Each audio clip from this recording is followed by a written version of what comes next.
Des centaines de tirailleurs africains ont été massacrés par l'armée française. C'était il y a 80 ans, exactement, jour pour jour. Le 1er décembre 1944, à Thiaroye, c'est à côté de Dakar, au Sénégal, les militaires français ont commis un véritable massacre colonial encore passé sous silence jusqu'à ce jour. Certains historiens parlent de 300 à 400 morts en à peine quelques minutes. Alors que s'est-il passé exactement en 1944 ? Eh bien, nous sommes pratiquement à la fin de la guerre.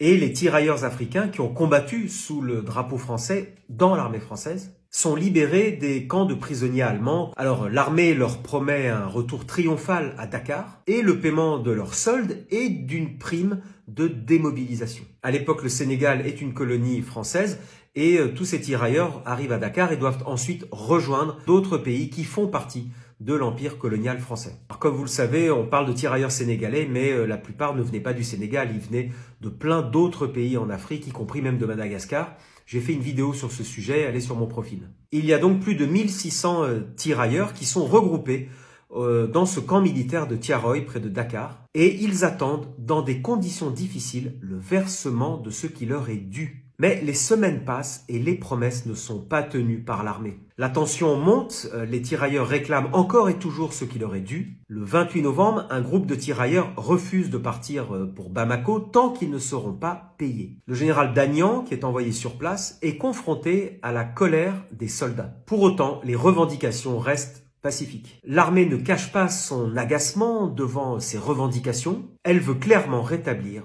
autorité et prestige. On retrouve d'ailleurs ces termes exactement dans les télégrammes qui sont envoyés au commandement général. Et justement, en haut lieu, dans l'armée, ils vont prendre une décision invraisemblable et totalement inattendue. Ils décident d'écraser les tirailleurs dans le sang pour qu'ils cessent de réclamer cet argent. Alors, au petit matin du 1er décembre 1944, alors qu'il fait encore nuit, 3 automitrailleuses de véritables chars encerclent le camp et mitraillent toutes les casernes pour faire un maximum de victimes. Je vous montre ici ce qu'est une automitrailleuse. C'est un engin de guerre. Tous les tirailleurs sont évidemment pris au piège et ils sont abattus froidement. La cour du camp de Thiaroye est jonchée de corps immobiles et sans vie. Les dépouilles de tous ces soldats seront jetées dans des fosses communes. En tout cas, c'est ce que l'on croit. L'armée donne ensuite sa version officielle. C'est une mutinerie, une révolte qu'il a fallu mater. L'armée déplore officiellement seulement 35 morts. Et pour accréditer cette thèse officielle, l'armée a jugé 34 tirailleurs rescapés du massacre pour prouver qu'il y a eu une mutinerie. Ces tirailleurs ont tous plaidé leur innocence, mais ils iront quand même en prison. Et puis finalement, 2 ans plus tard, ils seront totalement graciés et libérés. Mais vous voyez comme ils ont juste servi à maquiller les crimes de Thiaroye. Cette répression coloniale sanglante rappelle celle de Sétif en Algérie en 1945 et celle de Madagascar en 1947. Et puis, il y a eu un très long silence sur ce drame jusqu'en 2014. Le président français, François Hollande, est à Dakar et il va parler du massacre de Thiaroye.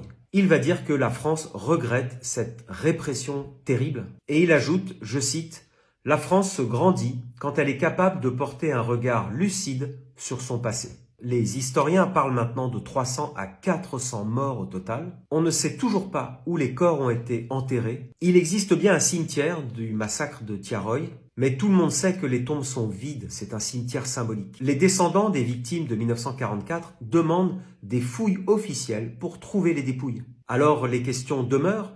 Pourquoi l'armée a refusé de payer les soldats? Pourquoi un tel massacre? Et pourquoi avoir fait disparaître les corps? Je vous conseille de regarder ce film qui est gratuitement accessible sur YouTube. Vous tapez Le camp de Thiaroye de Ousmane Sembène, un film de 1988, et vous comprendrez tout.